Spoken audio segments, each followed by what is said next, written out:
सुन रहे हैं भाग 27। कई बातें उसके दिमाग में चल रही थी। कभी उसे ये विश्वास होता कि सच में बस में कोई नहीं था जब उसने उठने के बाद देखा, लेकिन दूसरे ही पल उसे ये गलतफहमी लगने लगती। शायद अंधेरे में ध्यान से नहीं देख पाया होगा, सभी यही होंगे, मैं ही सही से नहीं देख पाया हूँगा।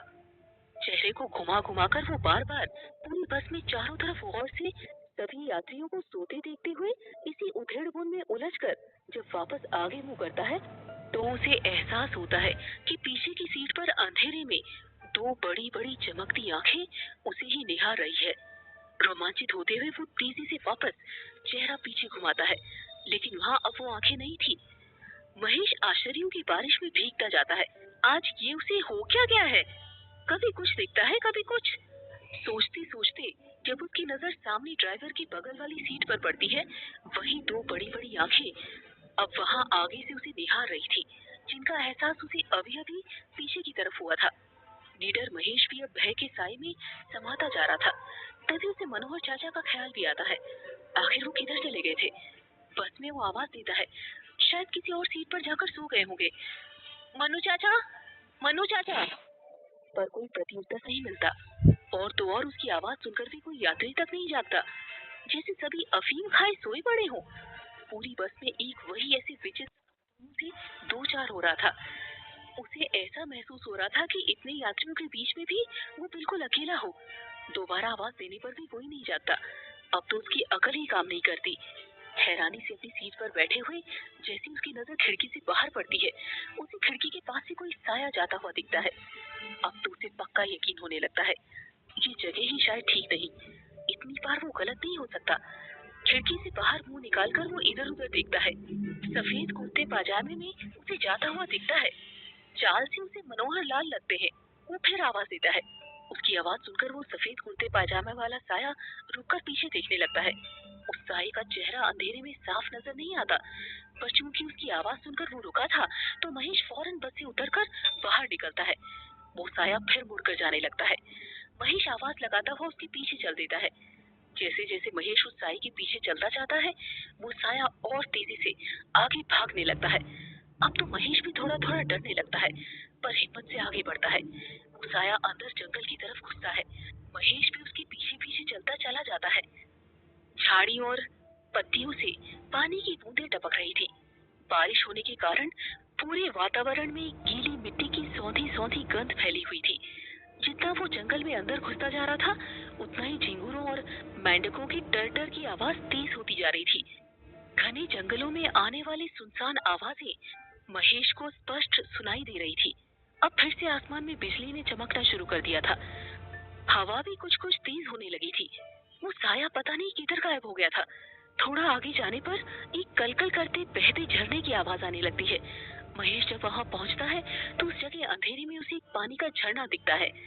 बीच में एक मैदान जैसी थोड़ी खाली जगह पर आकर महेश खड़ा होकर उस साये को आसपास ढूंढने लगता है, पर उसे वो सफेद कुर्ते पाजामे पहने साया नहीं दिखता। वो पलटकर जैसे ही जाने लगता है, उसे आवाज आती है, महेश बेटा। महेश तेजी से पलटकर पीछे देखता है। मनोहर चाचा एक पेड़ के नीचे खड़े हुए उसे ही देखते रहते हैं। उनको देखकर महेश उनके पास, उनके नजदीक जाता है। मनोहर लाल उसे आधा चेहरा नीचे किए आंखों की दोनों पुतलियों को एकदम ऊपर लाकर गुस्से से देखने लगते हैं। महेश उनको इस हाल में देखकर उनसे पूछता है, अरे मनु चाचा, आप यहाँ क्या कर रहे हो? और ये आपको क्या हो गया? आप ऐसे क्यों देख रहे हो मुझे? आज दिन में भी आप पेरज के लगन के कार्यक्रम में अलग थलग चुप ही थे, और वहाँ बस के पास मुझे देखते ही भागे क्यों? महेश के बोलने के बाद भी मनोहर लाल उसे उसी तरह घूर रहे थे। अरे मनु चाचा, क्या हुआ? आप तो ऐसे देख रहे हो। महेश उनकी अजीबोगरीब नजरों को देखकर उनसे बोलता है।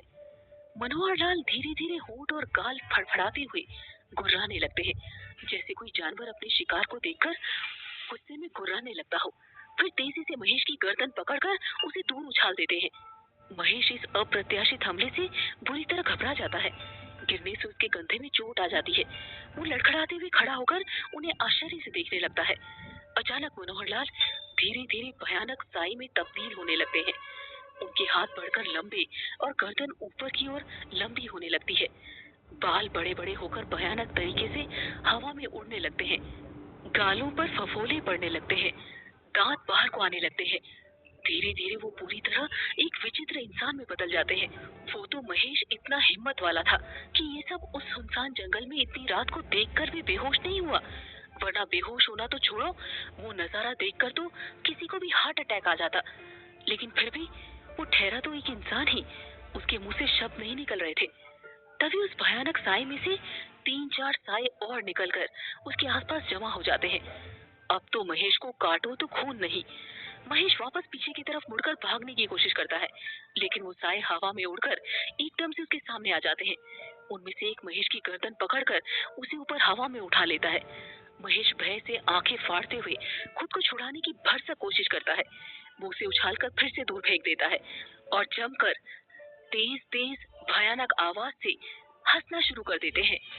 तभी उस वातावरण में एक भयानक डरावनी जनाना आवाज गूंजती है, जैसे कोई 4-5 आवाजें एक साथ निकाल रहा हो। तेरी मौत का वक्त मैंने मुकर्रर कर दिया है, अब तू मरने वाला है। बड़ी दर्दनाक मौत, तुझे कोई नहीं बचा सकता। जिसे तू अपना मन्नू चाचा समझ रहा था, वो मेरी ही शक्ति की माया से उत्पन्न नर पिशाच है। वो कोई भी इंसानी रूप धर सकता है। तेरी पत्नी को बड़ा गुमान है अपनी सुहागन शक्ति पर ना, अब देख उसकी मांग कैसे उजाड़ती हूँ मैं। बड़ी अपनी पतिव्रता शक्ति दिखला रही थी, मैं कोई ऐसी वैसी काली शक्ति नहीं हूँ। 250 सालों से उस दिन का इंतजार कर रही हूँ जब मैं सबसे शक्तिशाली हो जाऊंगी। मेरे रास्ते में आने की गलती की है उसने, अब मैं पहले उसकी मांग उजाड़ूंगी, फिर उस घर के सभी इंसानों को मार डालूंगी। बड़ा घमंड है तुम इंसानों को अपनी पूजा पाठ पर, लेकिन यहाँ इस जगह कोई पूजा कोई पाठ अब तुझे नहीं बचा सकता। ये मेरा इलाका है, यहाँ मेरी सल्तनत है। चारों तरफ मेरी काली शक्तियां मंडराती रहती है। तुझे इस जगह लाना मेरी चाल थी, ताकि तुझे तेरा भगवान भी न बचा सके। यहाँ मेरे हुक्म के बिना कोई तेरी सहायता करने नहीं आ सकता। देख अच्छे से तू चारों तरफ से मेरे नर पिशाचों से घिरा हुआ है, जो तेरा खून पी जाएंगे, फिर नोच नोच के तेरे मांस खाएंगे, तेरी हड्डियां चबाएंगे। मेरा कोई भी मुकाबला नहीं कर सकता। मैं अब भी बहुत शक्तिशाली हूँ। हा हा हा हा हा। महेश हैरानी से उस आवाज की दिशा में देख रहा था, पर कोई नजर नहीं आता है, जैसे आसमान से आ रही हो वो भयानक मोटी डरावनी आवाज। बुरी तरह भयभीत हो चुका महेश बदहवास सा वही पड़ा हुआ उन अट्टहास करते अपने आसपास घूमते नर पिशाचों को देखकर भयाक्रांत की सीमा लांघ चुका था। तभी वो भयानक आवाज फिर गूंजती है, ए मेरे नुमाइंदों, पिशाचों, कर लो अपनी भूख शांत। बरसों से भूखे हो ना, आज जी भर के दावत उड़ा लो इस इंसान की। अब यही नहीं बचेगा तो इसकी पत्नी कैसे सुहागन रहेगी। वो तब तक ही मेरा सामना कर सकती है जब ये जिंदा रहकर उसे सुहागन बनाए रखेगा। अब ना तो ये रहेगा, ना वो सुहागन रहेगी। हा हा हा हा हा। इधर रमा अभी हाथ जोड़े एक ही मुद्रा में बैठी हुई थी।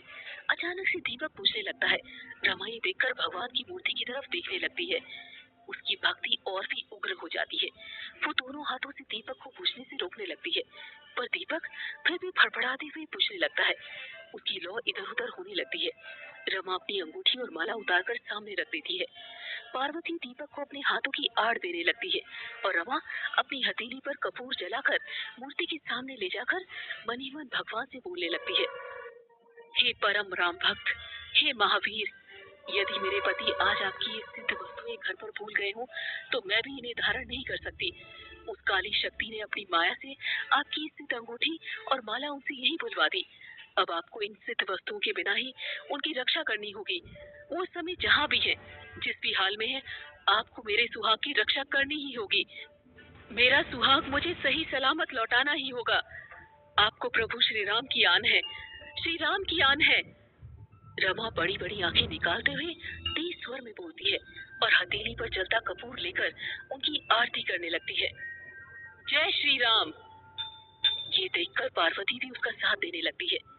उधर उस बियावन जंगल में महेश उन नर पिशाचों से घिरा हुआ अपने जीवन की आशा छोड़ चुका था। वो उसे उठा उठा कर फेंक रहे थे, बुरी तरह पटक रहे थे। बुरी तरह घायल होकर जमीन पर पड़ा हुआ महेश तड़पने लगता है। चारों तरफ उन्हीं पिशाचों के भयंकर अट्टहास गूंज रहे थे। पूरा वातावरण उनकी भयंकर हंसी से डरावना दृश्य उत्पन्न कर रहा था। महेश आंख बंद कर हनुमान जी का नाम लेने लगता है। अचानक वो भयंकर डरावनी हंसने की आवाजें आनी बंद हो जाती है। कुछ पलों के लिए वहां सन्नाटा खिंच जाता है। वो सभी डरावने साए हैरानी से इधर उधर देखने लगते हैं। किसी के भारी कदमों से चलकर आने की आवाज तेज हो जाती है। अचानक उस अंधेरी जगह पर जैसे कोई दिव्य प्रकाश फैल जाता है। शंख के बजने की तेज आवाज आने लगती है, जिसे सुनकर वो पिशाचों के साए अपने कान बंद करने लगते हैं। अपनी झाड़ियों को हटाता हुआ एक आदमकद वानर वहां आकर खड़ा हो जाता है। भूत पिशाच निकट नहीं आवे, महावीर जब नाम सुनावे। उस आदमकांत वानर को देखकर वहां मौजूद सभी काली शक्तियां आश्चर्य से उसे देखने लगती है। महेश भी आंखें फाड़ फाड़ कर जमीन पर पड़े हुए उन्हीं की तरफ देखने लगता है और फिर बेहोश हो जाता है। सभी काली शक्तियां उस वानर पर झपटती है, पर वो वानर अपने हाथ बढ़ाकर उनको एक ही बार में दूर फेंक देता है।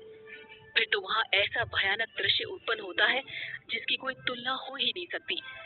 वो वानर उस जगह को उजाड़ता हुआ अपने एक ही बार में पेड़ों को धराशायी करते हुए उन सभी काली शक्तियों को पटक पटक कर यमलोक पहुंचा देता है। फिर जमीन पर बेहोश पड़े हुए महेश को अपने कंधों पर उठाकर लंबे लंबे डग भरता हुआ उस जंगल से बाहर निकल जाता है। इधर फड़फड़ाता हुआ दिया वापस अपनी तेज लौ पकड़कर जलने लगता है। रमा ये देखते ही दोनों हाथ जोड़कर मूर्ति को प्रणाम करने लगती है।